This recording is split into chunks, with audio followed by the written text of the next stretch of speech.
uma lei que nasceu por conta da pandemia. Essa pelo menos é a primeira lei do governo federal editada para falar da doença, da Covid-19, para trazer aí uma análise jurídica para a sociedade do que nós precisamos, das proteções que a sociedade precisa. E, enfim, a lei foi aprovada, ela veio aí de um projeto de lei anterior, enfim, tratado tanto na Câmara quanto no Senado. Infelizmente, alguns pontos da lei foram vetados pelo presidente da República. Não sabemos bem por quê, a motivação dos vetos, mas sabemos que são vetos que acabam prejudicando uma grande parte da população, né? Por exemplo, todos esperavam aí alguma coisa que falasse sobre aluguéis, a lei de locação, e tudo relativo a isso foi vetado na lei da pandemia, né? No entanto, outras coisas foram mantidas, outras coisas foram alteradas, e, enfim, temos aí a lei do possível, o que foi possível o legislador aprovar. Quero dar uma boa noite ao Eric, a Débora Camerino, Wagner Vieira, Wagner Santos. Boa noite, sejam bem-vindos. E já podemos iniciar, né, Cleiton? Hoje o propósito desse encontro será de ser um pouco mais breve, então que demos início. Então, pessoal, boa noite a todos. Oficialmente está aberta mais uma live do GGL Advogados. Esse é mais um evento dentro do projeto do que o GGL se propôs, a partir da pandemia, de trazer informações jurídicas de uma maneira esclarecedora para a população. Então, considerando isso, temos destacado essa iniciativa e que, inclusive, tem sido bem recebida pelo nosso público, pelos nossos clientes. Então, pedimos que os nossos seguidores e o pessoal que nos assiste hoje deixem a opinião sobre o tema tratado e, enfim, curtam, compartilhem, questionem, e é isso. Então, dando início, é o seguinte, pessoal: isolamento social, mortes incontáveis, doentes e uma multiplicidade de internações pela pandemia do Covid-19 estigmatiza o mundo e, de forma ascendente, o Brasil, causando desequilíbrios econômicos e financeiros que atingem milhares de seres humanos e empresas. Em 10 de junho de 2020, foi publicada a Lei 14.010 de 2020, que dispõe sobre o regime jurídico emergencial e transitório das relações jurídicas de direito privado, no transcorrer do estado de calamidade pública. Mas o que isso significa? Em que isso afeta a população e as empresas? Para responder a essas e outras perguntas, converso hoje com o nosso sócio Cleiton Germano, e já lanço a pergunta. Cleiton, que lei é essa, qual a sua finalidade e qual a consequência dela na vida das pessoas e das empresas? Olá, boa noite a todos, a todas que estão presentes. Bom, a lei da pandemia veio na esteira da doença Covid-19. Vamos fazer aqui uma rápida abordagem sobre o assunto. Todos bem sabem que nós estamos o planeta está sendo acometido por uma pandemia, pela Covid-19. Ela nasce do trato e do contágio pessoal, né? Então, uma pessoa para outra pode passar a doença. E com isso, os estados, e aí quando eu digo estados, países, os governos de todos os países tomaram as medidas de isolamento, de distanciamento social, né? De lockdown em alguns locais, que é o fechamento, para que esse contágio não acontecesse. Dito isso, as empresas fecharam, as escolas fecharam, as pessoas ficaram em suas casas e, infelizmente, para muitos, a necessidade de rendimentos também caiu. A possibilidade de renda caiu. Nesse momento é que muitos outros países pensaram, bom, se a minha população está em casa aguardando, eu, Estado, tenho que proporcionar uma forma que eles sobrevivam, que eles paguem as contas e consigam algum dinheiro. Daí, países como França, Itália, Espanha, né, até mesmo Estados Unidos e Inglaterra, providenciaram ajudas às suas populações com subsídios, com benefícios, auxílios, pagamentos de salários, enfim, todo tipo de pagamento que fosse possível e que proporcionasse aí o mínimo existencial para essas pessoas. No entanto, a vida não para. E se ela não para, os contratos, os pagamentos, as relações jurídicas também não. E aí é que residia o grande problema. O que fazer nesse momento da pandemia? Se eu não posso pagar o aluguel, como que eu vou sobreviver? Como que eu vou fazer? Né? Por sua vez, o dono do imóvel falava, gente, eu preciso do aluguel para viver. Como que eu vou receber esse dinheiro se o meu inquilino não tem emprego? Bom, muito se pensou a respeito, muito se debateu a respeito, e pouco a pouco vários países foram se ajustando. O Brasil, na verdade, meus caros, é o último país continental, digamos assim, que tem expressão mundial, a adotar aí uma legislação positiva, uma legislação que viesse a defender a sua população. No entanto, por conta aí de uma série de fatores, e o principal deles político, uma opção mesmo do nosso governo federal, essa lei não é a melhor e não é a mais adequada para a população. O projeto de lei 1179, que veio da Câmara para o Senado, era melhor, ele trazia soluções melhores, era um texto maior também, e ele resolvia questões, ou tentava resolver, na verdade, questões como, por exemplo, o pagamento de aluguel, residencial, comercial, enfim, uma série de outras circunstâncias. Infelizmente, o governo federal, por meio do nosso presidente, decidiu vetar esses artigos.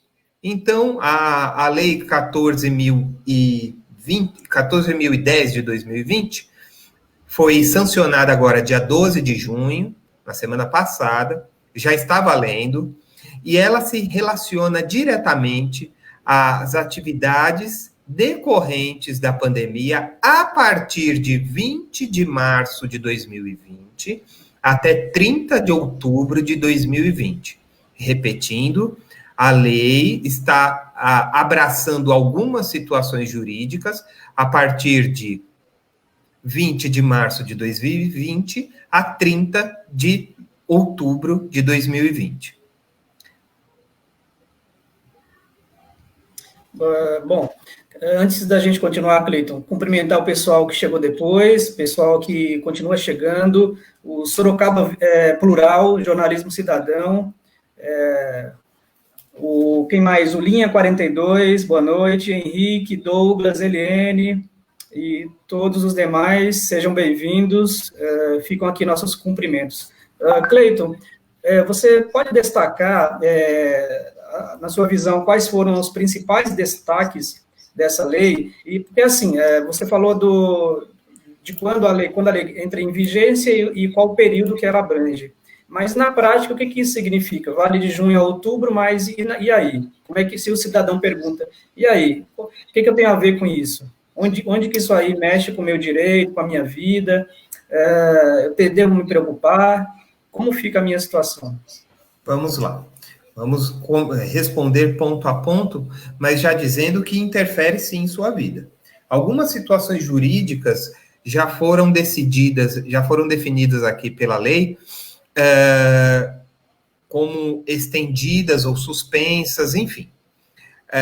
O propósito dessa live hoje à noite é trazer alguns pontos, trazer o conteúdo para o público que possa se identificar um pouco. Eu não tenho aqui a pretensão alguma de fazer uma palestra jurídica, porque eu acho que isso ficaria cansativo para todos vocês. Eu teria que explicar uma série de outros conceitos jurídicos que eu acho que não vem ao caso. Então, eu vou tratar aqui, eu resolvi restringir a nossa live a 5 pontos 6, na verdade, mas vamos falar de 5 principais, que são aqueles pontos que mexem com a vida, com a nossa vida, com a vida do cidadão comum, né? Como eu disse anteriormente, o marco inicial da lei, quando a lei começou a valer, tá? Foi no dia 12 de junho de 2020. Mas ela só vale para fatos jurídicos, só para situações que aconteceram a partir do dia 12? Não. O legislador, o Congresso decidiu que essa lei vale a partir de 20 de março de 2020 a 30 de outubro de 2020. Em que situações? Nas situações que eu vou começar a explicar para vocês agora. Bom, um dos temas que foi objeto de alteração pela Lei 14.010 foi o direito do consumidor, em um artigo apenas, o artigo 49. Não vou fazer leitura de artigo, eu vou explicar o artigo e depois vou dizer o que alterou. O artigo 49 trata do arrependimento. O que é o arrependimento? Quando a gente entra na internet, por telefone, ou algum tipo de catálogo, a gente compra, entrou num site desses de compra, eu comprei aí um medicamento, eu comprei alimento, eu comprei um tipo de perecível qualquer. Somente para essas situações, o artigo foi alterado dizendo que, para esses casos, não é permitido o arrependimento de 7 dias. Numa situação normal, se eu receber um medicamento que eu olhei, falei, eu já resolvi de outro jeito, eu devolvo para o entregador, correto? Isso pode ser com medicamento, pode ser com uma geladeira, com qualquer coisa. A lei, na verdade, 14.010, ela fez uma alteração em relação a perecíveis, bens de consumo imediato e medicamentos. Traduzindo, perecível, aquilo que vai estragar. Pode ser um alimento, pode ser alguma coisa nesse sentido. Bens de consumo imediato, a mesma coisa. Pode ser até um medicamento, inclusive, e medicamentos especificamente. Então, se você receber na sua casa, você entrou num site, comprou por um aplicativo ou telefonou, e você comprou alimentos, ou você comprou algum tipo de bem de consumo imediato, ou você comprou medicamentos, você não poderá devolver esses bens por arrependimento, simplesmente porque você não quer mais esses bens. A pergunta que muitas pessoas têm feito é, tudo bem, eu até não posso devolver por arrependimento, mas se vier estragado? Bom, meu caro, obviamente que se o produto vier defeituoso ou com alguma avaria, você tem total direito de devolução. Um exemplo disso, eu comprei um medicamento e ele veio vencido. Eu não sou obrigado a ficar com ele, mesmo ele sendo um medicamento e estando abrangido, estando protegido pela lei. Você vai devolver dizendo, olha, não quero esse produto porque ele está estragado, né? Correto. Posso seguir? Cleiton, em relação ao uso capião, o que muda? Aliás, o que é uso capião mesmo? Explica para o nosso público. Bom, vamos lá. A gente já falou um pouquinho a respeito em outras lives, mas o que é o uso capião, gente? Uso capião nada mais parece simples quando a pessoa fala nada mais né? Mas o uso capião é uma forma de aquisição de um imóvel por um tempo determinado, de maneira contínua, de maneira sem contestação. Você vai adquirir esse imóvel como se você fosse o primeiro proprietário, digamos assim. Eu estou fazendo uma explicação grosseira aqui, para não ficar me alongando em conceitos de aquisição originária ou coisa do tipo. Então, o que é basicamente a uso capião? É aquela pessoa que tem a posse de um imóvel, vamos falar de imóvel? É aquela pessoa que tem a posse de um imóvel por uma quantidade de tempo que a lei determina, via de regra 10 anos, né? Sem briga, sem contestação, ninguém foi lá tentar tirar a pessoa, e a pessoa acabou ficando com aquilo tanto tempo que quando ela vai até a justiça e fala, olha, excelência, olha, juiz, me reconheça como proprietário. Eu sempre cuidei do imóvel, sempre tive a posse, sempre fiz as vezes de dono, ou seja, paguei imposto, pintei, construí, e nunca tive contestação. Ninguém nunca veio aqui bater na minha porta e falou: olha, esse terreno, essa casa é minha. O senhor pode me reconhecer como proprietário? E após um procedimento judicial, essa pessoa que possui, que era só um possuidor, passa a ser proprietário. Ok? Dito isso, o que mudou na uso capião? Todos nós sabemos, o público em geral sabe, que para que a uso capião aconteça, para que você tenha direito de uso capião, é preciso que corra o tempo. Então, se você tem que ficar 10 anos no imóvel, vai contando 1 ano, 2 anos, 3 anos, 4, 5, até chegar a 10. Tem situações que são 5 anos, outras até 15, enfim. A lei 14.010 diz o quê? Que nessas situações de uso capião, o prazo prescricional, o prazo de contagem do tempo, está suspenso. O que significa? Vamos dizer que você completaria 10 anos para você ter a posse do seu imóvel sem ninguém reclamar, agora no mês de junho, dia 20 de junho. E aí você falou, poxa, depois de 20 de junho, depois do dia 21, eu vou contratar o advogado e vou entrar com a ação de uso capião. O que aconteceu? Por conta da lei 14.010, esse prazo está parado, ele está suspenso. No dia 21 de junho, você não vai completar 10 anos. Você vai ficar com esse prazo parado até 30 de outubro, quando voltará a contar o tempo. Ou seja, todos os prazos de uso capião estão suspensos. Na prática, o que isso quer dizer? Esse espaço de tempo entre 12 de junho de 2020 e 30 de outubro de 2020, ele está congelado. Então, se você tem aí um período de tempo, vamos dizer que, a grosso modo, a gente está falando de 4 meses e meio, tá? Você tem 4 meses e meio a mais para contar no seu prazo. Ou seja, você tem que ficar 10 anos e 4 meses, porque você precisa respeitar o prazo da suspensão. Ah, é para todas as situações de uso capião? Sim, para todas as situações de uso capião imobiliária e mobiliária. O que é mobiliária? É uso capião de carro, de livro, de sofá, mesa, cadeira. Então, nesses casos, é importante que você tenha essa noção. Por quê? Porque, e o advogado que você vier a consultar esteja sabendo disso, porque a contagem de prazo errado pode te levar a entrar com ação judicial com prazo inferior na uso capião e você pode perder o processo. Ah, mas Cleiton, são apenas 4 meses. Bom, com a lei não se discute. Quando a lei diz 5 anos, ela fala 5 anos. Quando a lei diz 10 anos, ela diz 10 anos. Ela não fala 9 meses e meio, nem 5 anos e 4 meses. Então, é importante essas noções de tempo, porque muita gente não dá valor. Mas o tempo é fundamental em processos judiciais. O que mais? Em caso do pessoal que é inquilino, nos contratos de locação, o proprietário pode despejar o inquilino nesse período da pandemia, ou a lei trouxe algum benefício para os locatários?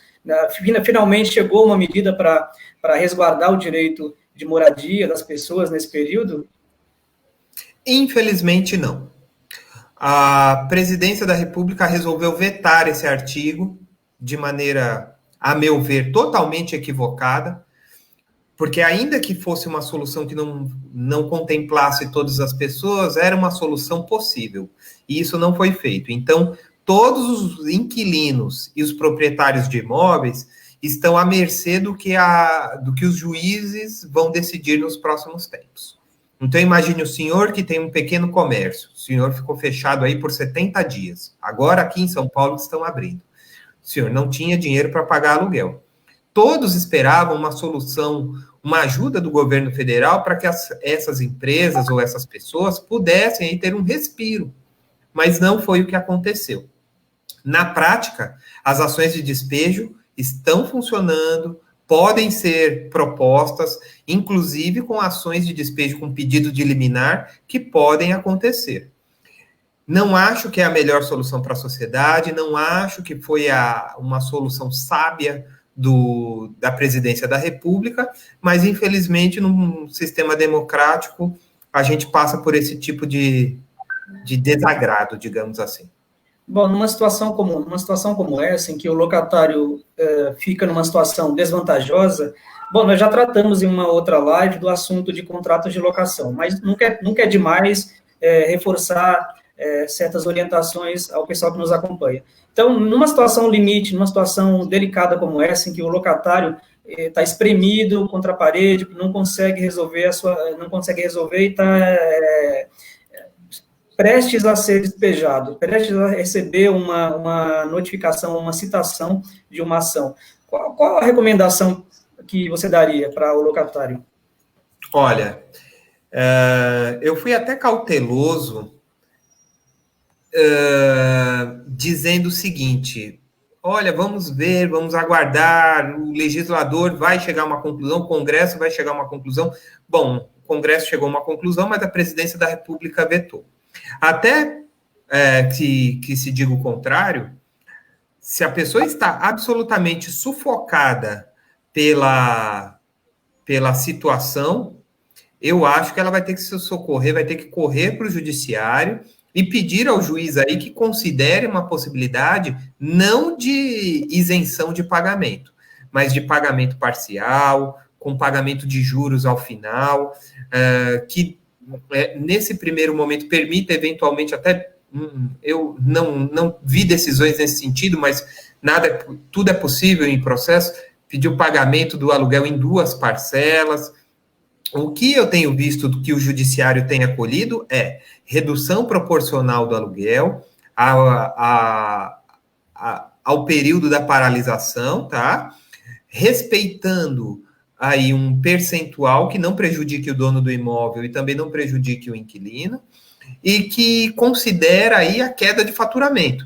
Acho que é meio óbvio que restaurantes, ainda depois da abertura dos comércios, continuam sendo os grandes prejudicados, porque o restaurante não tem nenhum tipo de comércio, não tem nenhum tipo de possibilidade de existir se não tiver mesas com clientes ocupando, e até agora nós não temos respostas a isso. Então, acho que é possível, sim, no judiciário, buscar reduções de pagamentos de aluguel dentro do período da pandemia, tá? Eu sempre deixo muito claro para que as pessoas não achem que o aluguel do ano passado eu posso discutir agora, né? Não é bem assim. Aluguéis vencidos dentro do período da pandemia, até eventualmente um pouquinho antes, podem ser considerados aí protegidos e, quem sabe, discutidos em juízo. É a única solução que eu vejo no momento. Correto. Bom, em relação a, então, a questões locatícias, não teve novidade. Na verdade, teve uma boa notícia para os locadores. Agora, em relação aos contratos em geral, por exemplo, contratos escolares, teve alguma medida? Essa lei trouxe alguma inovação, alguma possibilidade de os estudantes se utilizarem dela para pleitear algum benefício, alguma redução, alguma isenção na faculdade, na escola do filho? Bom, outro ponto também que aqui já não havia nada no projeto de lei, ninguém fez emenda nem substitutivo. Aqui a lei não trouxe nenhuma mudança, nenhum acréscimo em relação a isso. Então, por enquanto, os pais de aluno para os colégios secundários e os alunos dos universitários vão ter que tentar negociar individualmente, cada um com a sua instituição. Não há mudança. Aqui no estado de São Paulo existem 2 orientações do PROCON, uma para escolas de criança, secundários, né, como a gente costuma dizer, e outras para universidades. Os colégios, as escolas para crianças, os secundaristas, elas têm um parecer do PROCON um pouco melhor. O PROCON diz que as escolas devem viabilizar descontos, devem negociar, porque um colégio com crianças, ele parte do princípio que ele tem aí uma redução, né, dos seus custos fixos. Alguns colégios têm dito, não, mas eu investi em tecnologia também. Mas isso é uma balança, é um binômio que tem que ser muito bem avaliado, né? Um colégio que tem redução com água, eventualmente com funcionários terceirizados ou até próprios, com material que é gasto, não pode simplesmente dizer que não vai dar redução nenhuma. Ou, como alguns colégios têm feito, e eu tenho acompanhado, conceder descontos irrisórios. Teve um colégio que ofereceu 3% de desconto para os pais de aluno, né? É ridícula essa postura. Já nas universidades, a coisa é mais trágica. As universidades não têm nenhuma orientação do PROCON para redução, para aplicar uma redução. Simplesmente o PROCON diz que as universidades devem viabilizar aí canais de atendimento para os seus alunos, para os seus pagantes e que tentem negociar. Já recebi várias consultas e a maioria das universidades não estão negociando redução de mensalidades, tá? O que as universidades têm feito é dividido mensalidade em 6 parcelas, não sei se isso ajuda, né? Algumas universidades disseram não e não vão reduzir absolutamente nada, porque entendem que estão dando todas as aulas 100% online.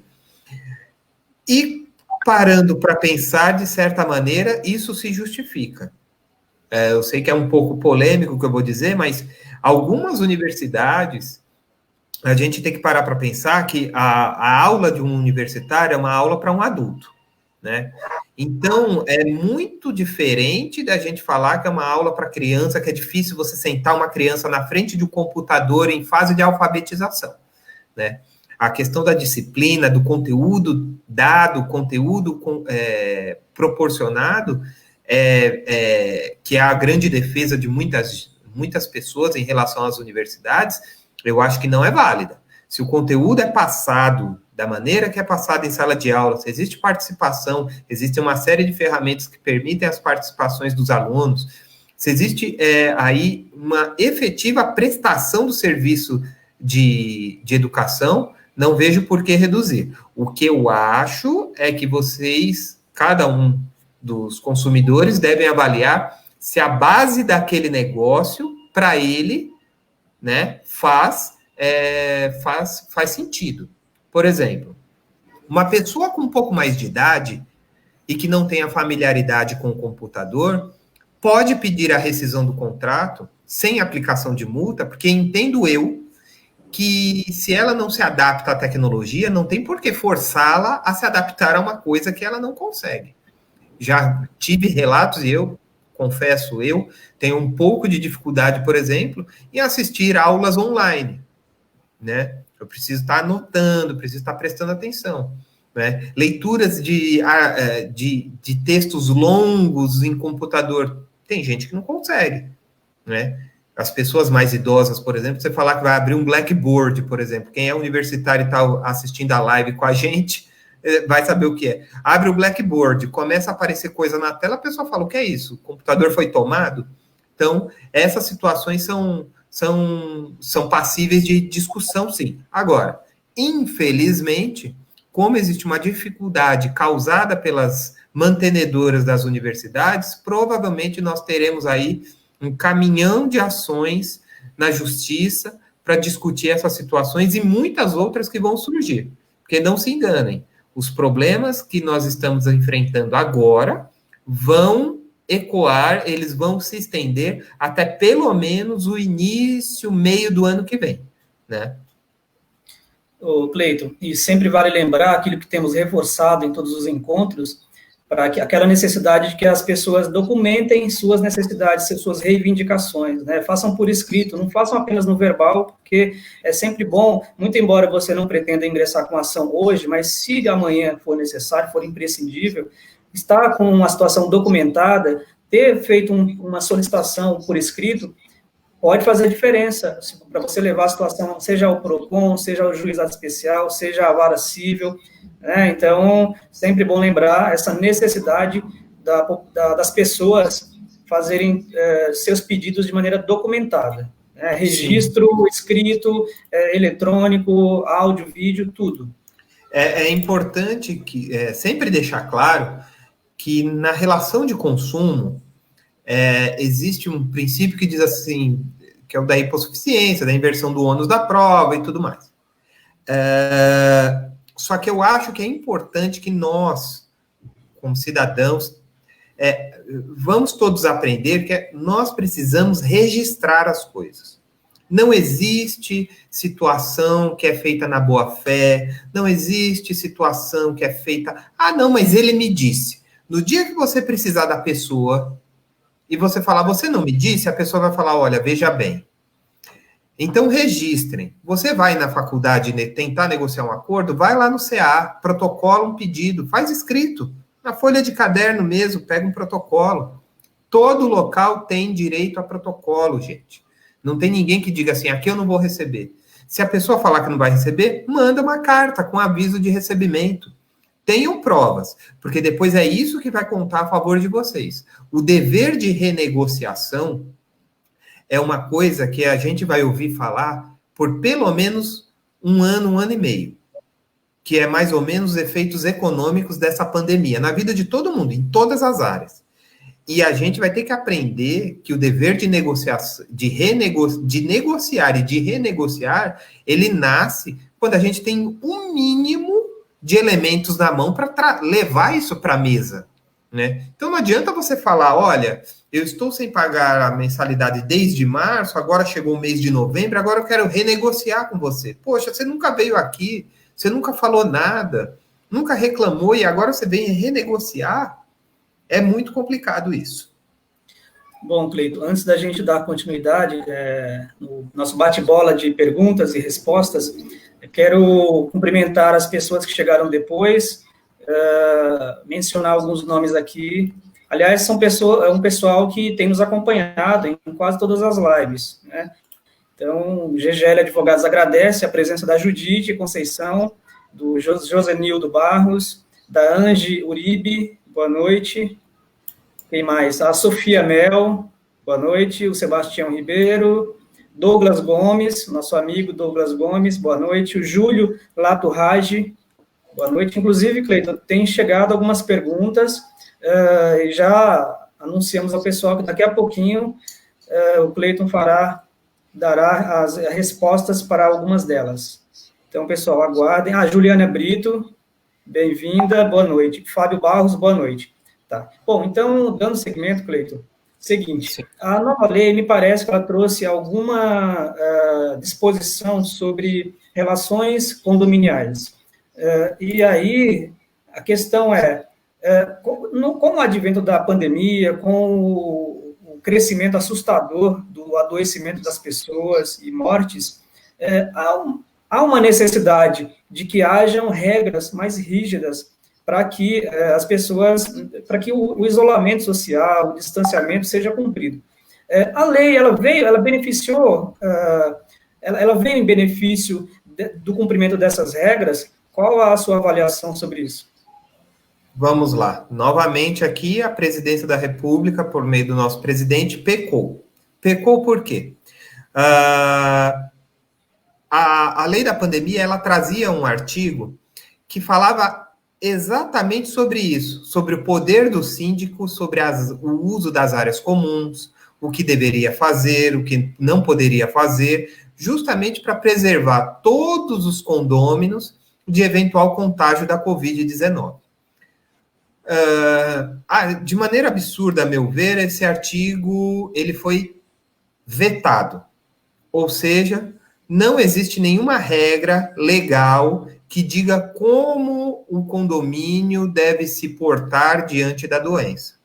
Os síndicos, no entanto, bem orientados, têm feito o quê? Têm evitado ao máximo a utilização das áreas de uso comum, até porque a gente não pode pensar apenas nos moradores, temos que pensar também nos trabalhadores dos condomínios, e essas pessoas podem estar expostas ao contágio da doença no ambiente de trabalho.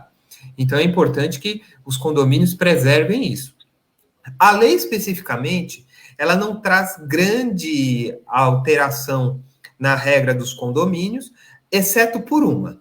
Geralmente, o Código Civil diz o quê? Que a Assembleia de Condomínio será realizada, e aí todo mundo sabe como que é uma assembleia de condomínio. Marca-se uma data, todo mundo é comunicado, todo mundo aparece, senta na cadeirinha, elege o síndico, faz a votação, escolhe vaga de garagem e tudo mais. A lei diz o quê?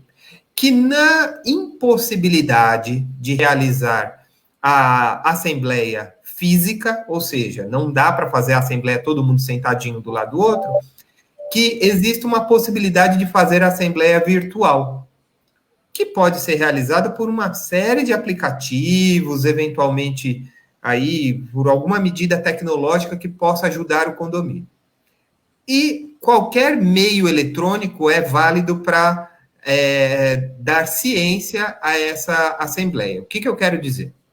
Vamos dizer que um prédio, lá os moradores chegaram à conclusão que eles vão fazer uma reunião pelo WhatsApp. Vamos dizer que o WhatsApp coubesse aí 50 pessoas. Faz a reunião do condomínio por WhatsApp, e aí todo mundo concorda ou não concorda, ou define as vagas e tudo mais. Tá? Se isso for registrado, aquela assembleia está valendo. Né? É importante dizer que isso é válido para o período da pandemia, de 20 de março a 30 de outubro de 2020. Então, qualquer assembleia que seja necessária ser marcada nesse período, sobretudo para o mandato do síndico, tá? Para definir o novo síndico, ela pode ser feita pela via eletrônica, pela via tecnológica. Se não, e aí vocês me perguntam, gente, e quem não consegue? E quando não dá para fazer isso?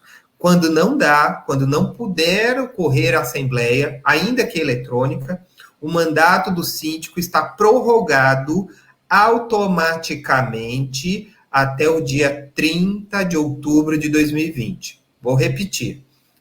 A lei diz o seguinte, olha, a assembleia não precisa ser física, pode ser online, pode ser pelas rede social, não, pode ser de maneira eletrônica.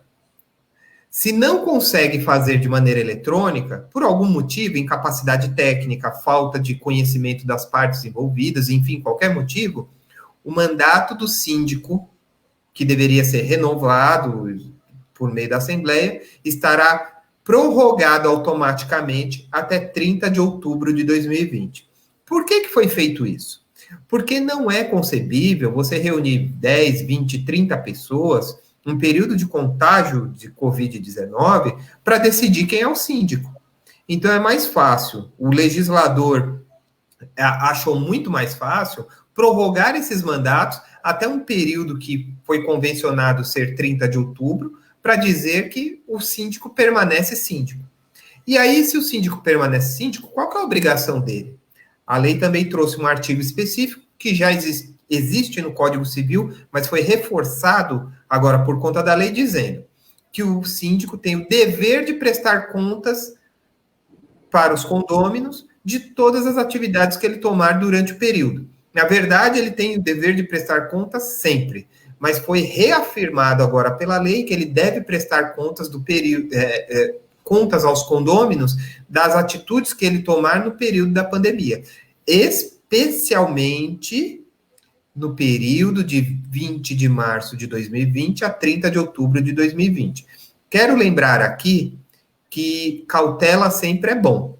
Então, nada impede que, ao final da assembleia realizada, façam um e-mail como uma espécie de ata de assembleia e mande para todos os condôminos. E os condôminos vão escrevendo assim, ok, de acordo, ciente, para ter um documento a mais. Eventualmente, é claro, se as pessoas fizerem aqui como a gente está fazendo, uma transmissão, e disserem concordo, voto a favor, sou contra, e isso for gravado, eu acho que a gravação já supre a vontade. Mas é sempre bom fazer um documento a mais, porque a gente já teve experiência de pessoas que disseram uma coisa na Assembleia e depois, quando está escrito na ata, ela fala, não foi bem isso que eu quis dizer. Né? Mas, a rigor, a lei não trouxe grandes variações, exceto a possibilidade da Assembleia eletrônica, Assembleia virtual.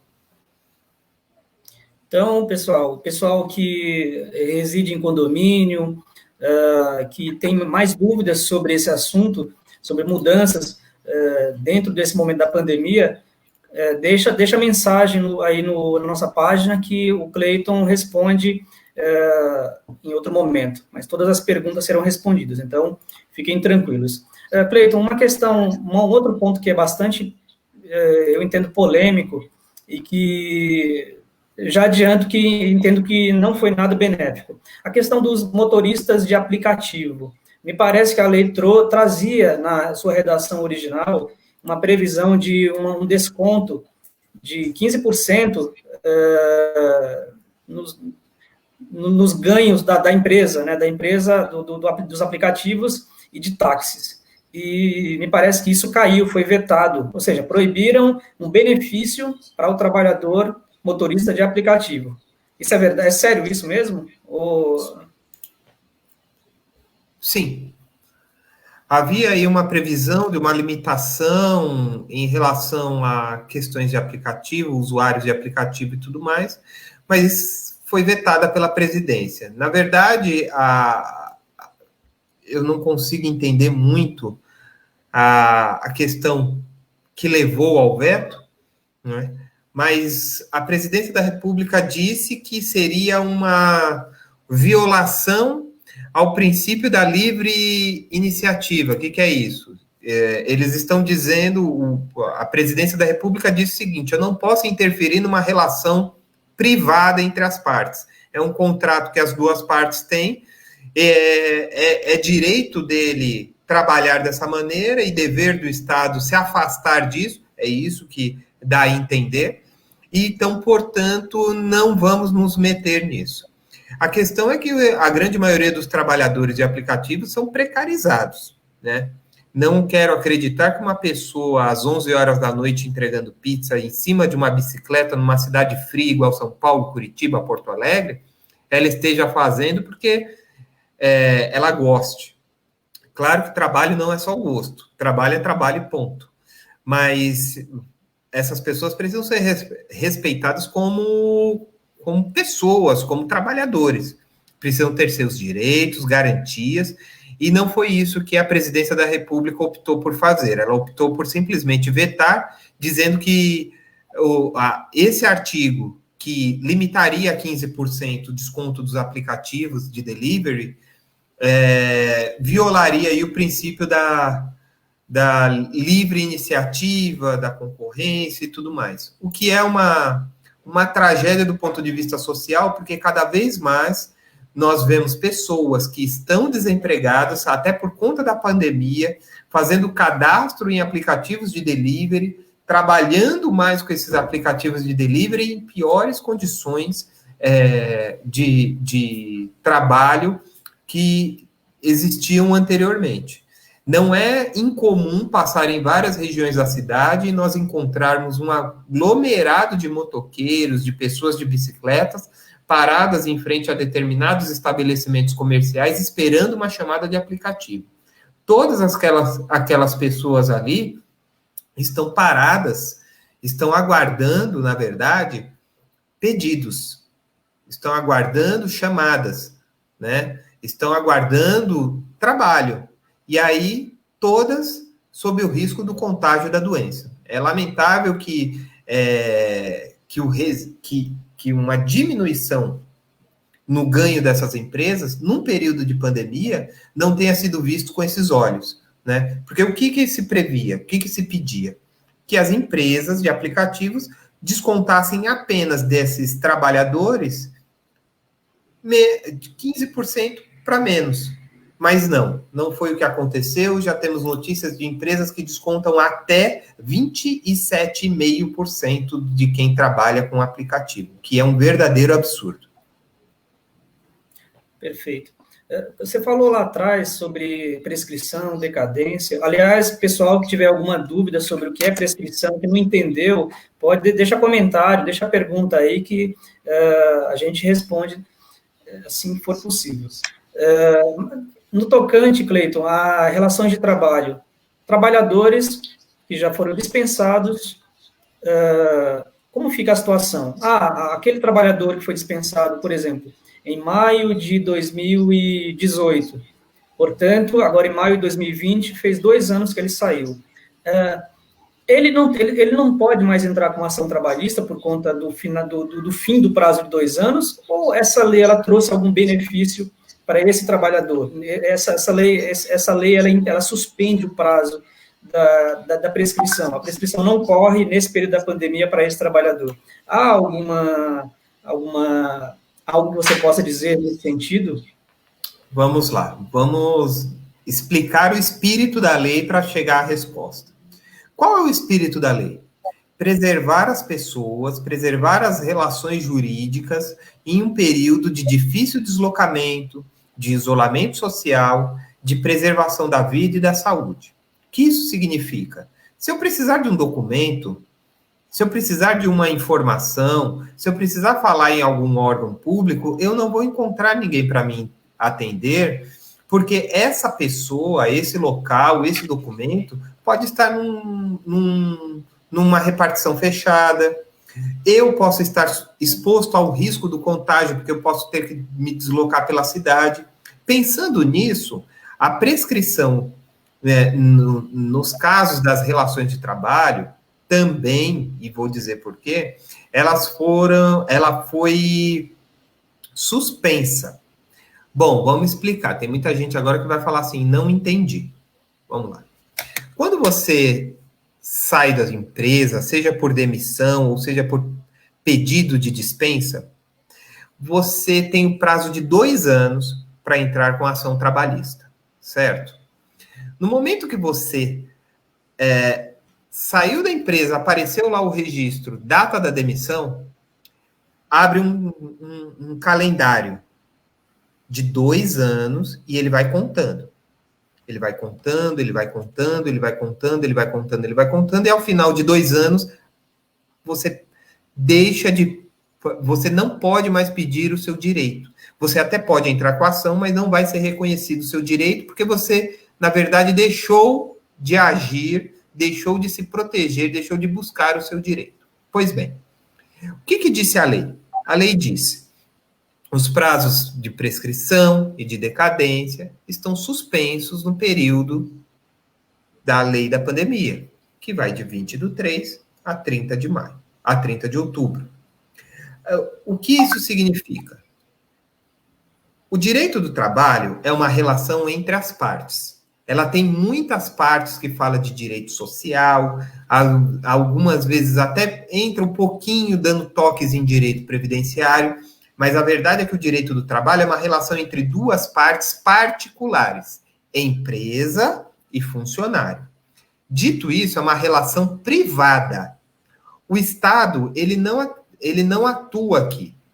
Ele até põe regras de direito do trabalho, mas ele não diz que alguém tem que trabalhar tal horário, que alguém tem que receber tal remuneração. O mínimo legal, o salário mínimo, ok, mas ninguém diz que para a função de secretário o salário será de tanto. Então, uma relação privada entre empresa e empregados. Dito isso, o direito do trabalho é uma área, é um ramo do direito, e aí de todo direito, privado. Se ele é assim, e essa lei da pandemia visa especificamente regras de direito privado, o direito do trabalho também está protegido por isso. De que maneira?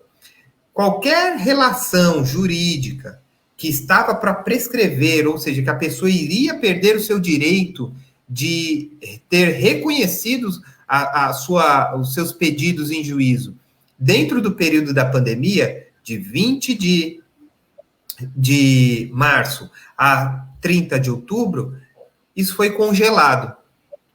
Então, vamos dizer que essa pessoa que iria perder o seu direito agora, em maio, ela teve um respiro, ela teve um algo mais, e ela poderá propor a ação trabalhista até ou posterior a 30 de outubro de 2020. Na prática, o que isso significa? Se você achou que perdeu o seu direito, você ganhou sobrevida até 30 de outubro. O que é importante dizer é que é um tema com alguma polêmica. Eu entendo assim, o doutor Josevaldo entende assim, muitos outros juristas entendem assim. mas pode ser que, caso a caso, os juízes entendam que não, que a pessoa poderia ter corrido atrás, que ela poderia ter entrado com a ação porque o processo é eletrônico e tudo mais. Mas, a rigor, o direito do trabalho, por ser ramo do direito privado, fazendo parte das relações de direito privado, e a lei que fala aqui do regime jurídico, diz o quê? A lei da pandemia, que todo mundo diz assim, ela, na verdade, é a lei do regime jurídico emergencial e transitório das relações de direito privado. Se o direito do trabalho é parte do direito privado, as relações de trabalho e a prescrição, especificamente falando, está abrangida dentro do direito do trabalho e esse trabalhador não será prejudicado. Entendo eu que a prescrição para ele não acontece e ele tem direito, sim, a buscar os direitos dele na justiça após 30 de outubro. A gente tem que lembrar que prescrição e decadência não são assuntos fáceis, tá? Eu nem farei aqui grandes explicações a respeito, porque para juristas é difícil. O que dirá para o pessoal que é mais leigo? O que eu posso dizer é que prescrição é a perda da possibilidade de pedir em juízo aquilo que lhe é devido, né? Então, basicamente, se você deixa de agir, e aí a lei sempre dirá qual é o prazo, tá? É importante que vocês tenham isso em mente, não é uma coisa assim da minha cabeça. A lei sempre diz os prazos. Se você não atua naquele período, naquele momento que a lei diz, 1, 2, 3, 5, ou até mesmo 10 anos, você perderá a possibilidade de receber o seu direito em juízo. Ah, mas por que eu vou perder? Porque existe uma frase bem popular, desculpa a brincadeira, se camarão que dorme a onda leva, você dormiu no ponto e perdeu o seu prazo, né? Isso acontece com várias coisas. É como se fosse a punição por não pagar um boleto, com a diferença que você nunca mais poderá receber o dinheiro do boleto. Bom, Cleiton, já nos encaminhamos para a fase final do nosso bate-papo, então vamos direto para as perguntas. Tem uma pergunta que é totalmente conexa com o que você acabou de falar. Então, você já falou brevemente de prescrição, agora a Rafaela Machado Senna nos pergunta, eu queria entender o que é prescrição e decadência. Então, fala para a Rafaela e para os demais o que é decadência, de maneira sucinta. Vamos lá. A decadência está prevista no Código Civil e em cada um dos momentos da legislação em que o legislador fala da decadência. Decadência nada mais é que a perda de um direito que não foi exercido pela pessoa. Por exemplo, eu teria direito a anular um contrato. E aí a lei disse, por algum momento, que eu teria 2 anos para fazer isso. Eu não fiz. Aí, de repente, me deu na cabeça, eu vou falar assim, olha, eu vou entrar com essa ação para anular esse contrato. Eu não concordo com ele. Eu posso fazer? Não. Por quê? Porque eu deixei de fazer isso. Eu perdi o direito em razão do decurso do tempo. Eu deixei o tempo correr e esse direito se foi. Qual que é a diferença para a prescrição? A prescrição é a perda da pretensão de exigir. Eu quero que o João me pague a dívida de 5 mil. Ele me deve 5 mil, ele tem que me pagar. A lei diz que ele tem que me pagar em 3 anos. Se eu deixar passar esses 3 anos, o João ainda me deve. Mas eu não posso fazer com que o juiz force o João a me pagar. Entenderam a diferença? Você tem o direito, mas você não pode mais exigir. No outro, na decadência, você sequer tem o direito. O direito, ele, some no ar. Você deixa de ter o direito.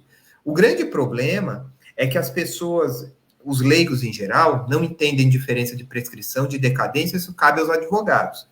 Mas a grande dica que nós damos aos nossos clientes é, você tem um contrato, um cheque, uma dívida, alguma coisa. Passou mais de 6 meses, consulte um advogado, pelo menos para perguntar, doutor, se eu não fizer nada, em quanto tempo eu perco o meu direito? Em X tempo. Por quê? Porque se você não fizer nada por muito mais tempo, de repente você nunca mais poderá reaver aquele direito. Correto. Bom, vamos à próxima pergunta. Quem traz a próxima pergunta é a próxima mesmo. O Júlio Latorrage. Seguinte, atualmente abaixei o valor do aluguel do meu inquilino, porém verbalmente.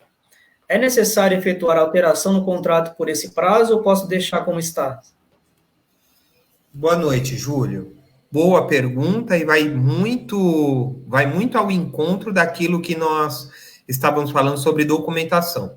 Realmente eu acho demais fazer um aditivo ao contrato dizendo que vai reduzir em função da pandemia. Mas acho interessante que você faça pelo menos uma troca de e-mail, um comunicado ou até mesmo um documento assinado pelos dois, na espécie de um instrumento, uma declaração, enfim.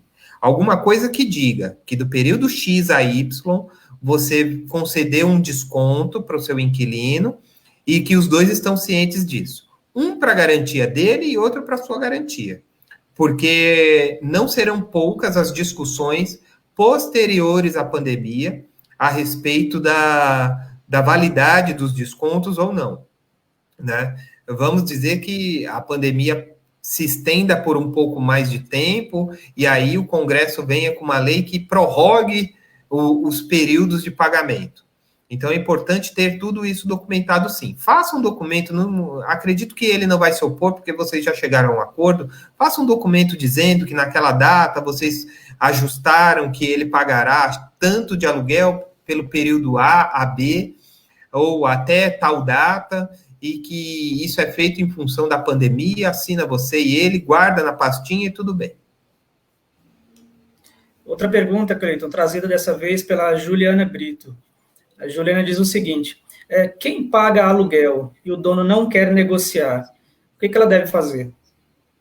Bom, primeiro, Juliana, me solidarizo aí com todos os locatários, porque eu acho que nesse momento, os locadores, os proprietários de imóveis, claro, né, a gente tem que considerar que tem muita gente que vive daquele aluguel, né?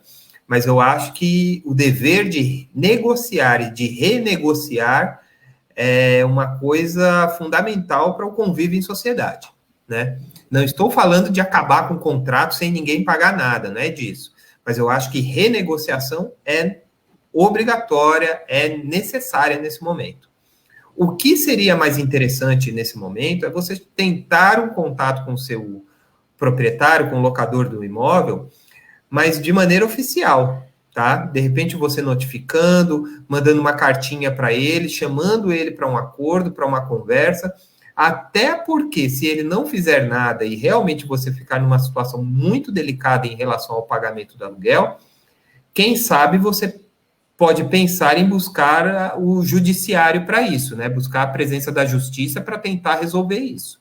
Também não recomendo que vá deixando muito a situação se estender, porque daqui a pouco chega 30 de outubro e não tem mais o que fazer. Você vai ser devedora de um grande período de aluguéis e vai ter que dar conta disso.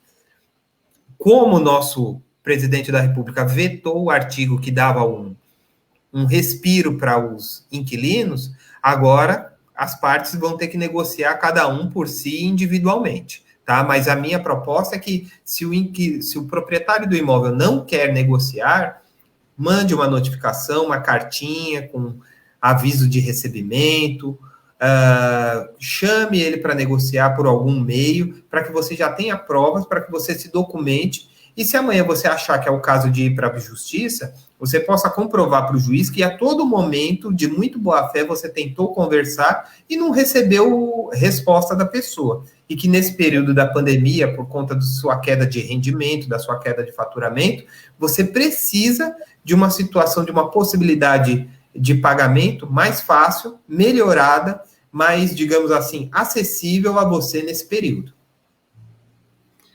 Correto. Há uma outra pergunta, Cleiton, mas eu não compreendi direito. Eu acho que ela merecia uma reformulação. Bom, Ainda a Juliana Brito pergunta sobre eventos. Ela trabalha com eventos.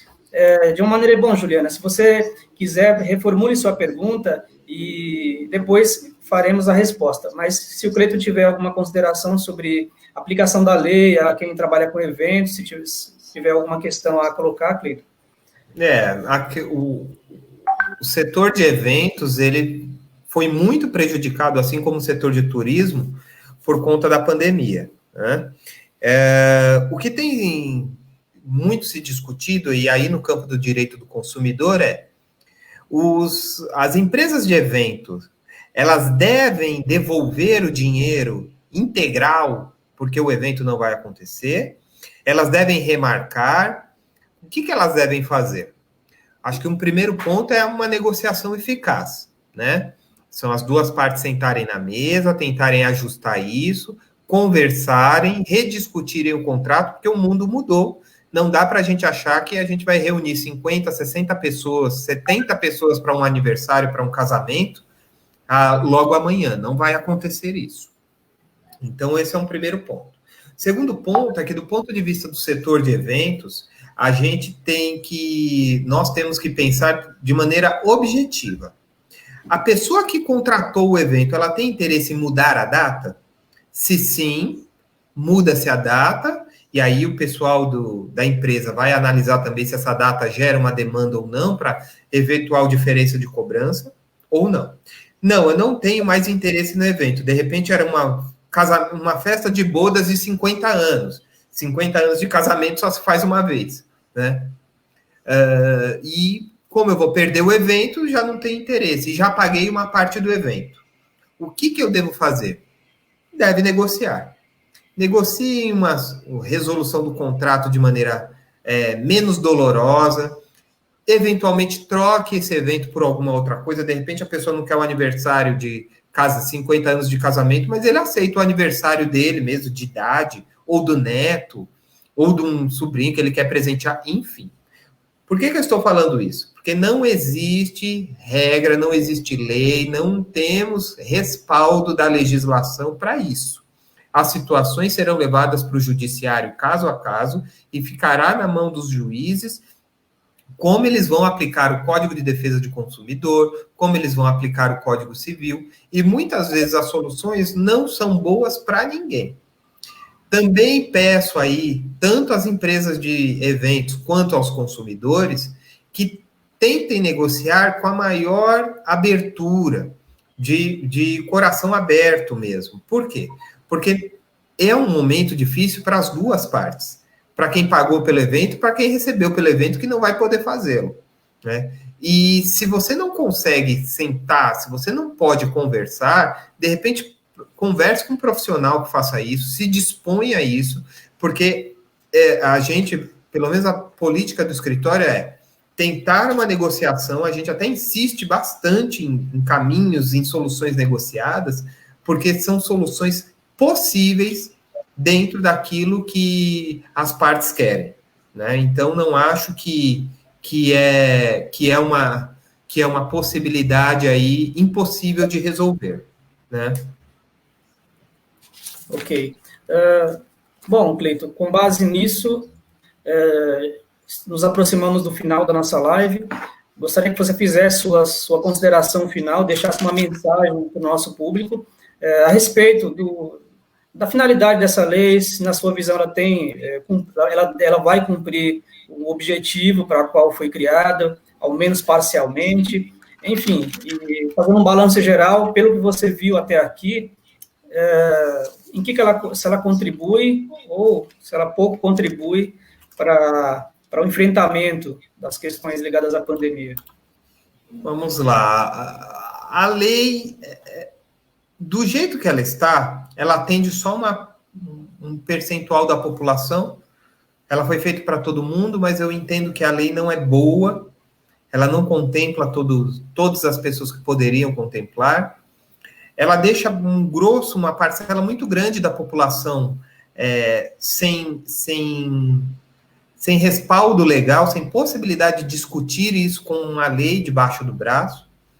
E cada vez mais nós seremos empurrados para o judiciário, porque muitas situações não vão se resolver. Os inquilinos não vão pagar e os donos dos imóveis não vão ceder e não querem redução do aluguel, né? As empresas, elas não vão conseguir fornecer os bens da maneira que deveriam ser fornecidas, as atividades, porque ela não pode, é uma impossibilidade clara, a prefeitura não permite mais aglomeração, então não tem como eu ter uma empresa de eventos ativa, né? Ao mesmo tempo, as escolas, não tendo a presença das crianças, têm uma redução de custo, mas ao mesmo tempo investiram muitos milhares de reais em setores eletrônicos. Então, a gente vai ter aí um boom, um aumento das discussões no judiciário, que eu sempre alerto. É importante que as pessoas tenham noção mínima, e essa live se presta a isso, dos direitos que têm em mãos. Nós precisamos ser educados dentro daquilo que a lei diz. Nós precisamos entender o mínimo que a lei fala, né? Nós temos um grave problema de que ninguém traduz ou tenta traduzir a lei para o público em geral, e as pessoas não sabem o que está acontecendo. Algumas pessoas são até surpreendidas, né? Eu vi acho que tem alguma pergunta aí de direito de família, né? Vi em algum lugar aqui. Eu tenho uma aplicação, eu vou é o seguinte, a senhora Rosa Furtado, ela disse que o pai do neto dela está pagando pensão, mensalidade da faculdade, mas está numa situação difícil. Tá. Rosa, boa noite. Me parece. A lei da pandemia fala sobre pensão, mas não especificamente sobre pagamento assim. A lei da pandemia diz o quê? No artigo 15, ela fala que a pessoa que tiver decretada a prisão por não pagamento de pensão, ela cumprirá essa prisão em regime domiciliar, ou seja, em casa. Não será cumprida na cadeia, né? E por que isso? Justamente para preservar a pessoa do contágio do Covid, né? Eu sei que parece injusto, porque não parece uma punição à pessoa que não pagou, mas a gente tem que avaliar que o bem jurídico mais importante aí ainda é a vida. Uma pessoa que é contaminada pelo Covid e morre, não paga pensão para ninguém. No seu caso, Rosa, se ele não vem pagando, a gente tem que lembrar o seguinte: as prestações de pensão mais próximas, as 3 próximas, podem levar o pai da criança que não paga à prisão. E aí, nesse caso, ele não seria sequer preso em cadeia, mas sim em maneira domiciliar. Mas não existe nenhuma lei que diga que o pai ou a mãe que pague pensão está isento de pagar pensão por conta da pandemia. Eu tenho visto gente comentando isso, não existe. Isso é lenda. Não caiam nas fake news, esqueçam os grupos de WhatsApp, né? Se não paga pensão, a lei continua valendo. Vai correr juros, vai correr correção monetária, a pessoa poderá ser processada e lá até depois da pandemia, pela lei, até 30 de outubro, ela não poderá ser presa em cadeia, mas poderá ser decretada a prisão em regime domiciliar. Então é importante que quem paga a pensão tenha noção de que a lei não suspendeu o pagamento de pensão. Ao contrário, entendam que pagamento de pensão no momento da pandemia é também fundamental, porque eu entendo que a criança, que o jovem, até o filho mais velho que receba a pensão, ele depende daquele valor também, né? Então, dito isso, é importantíssimo que para quem paga, mantenha os pagamentos, ou próximo disso, pague parcialmente, tente conversar, e quem recebe tenha noção de que a lei não afastou nenhum direito de vocês. Ao contrário, a lei mantém a obrigatoriedade de pagamento de pensão. Não existe nada na legislação até hoje dizendo que não se deva pagar pensão. Perfeito. Bom, Cleiton, algo mais a colocar? Já chegamos ao fim da nossa live. Não, só isso. Perfeito. Então, pessoal, com base no final da fala do Cleiton, encerramos mais essa live, agradecendo a presença de todo mundo que nos acompanhou até agora. Muito obrigado. Queremos informar também que todas as terças e quintas, nossos conteúdos de lives ficam disponibilizados aqui na página do Facebook e também no nosso canal do YouTube. Peço que curtam, compartilhem, divulguem entre os amigos, e para quem também deseja conhecer o trabalho do GGL Advogados, peço que acessem o site ggladvogados.com.br.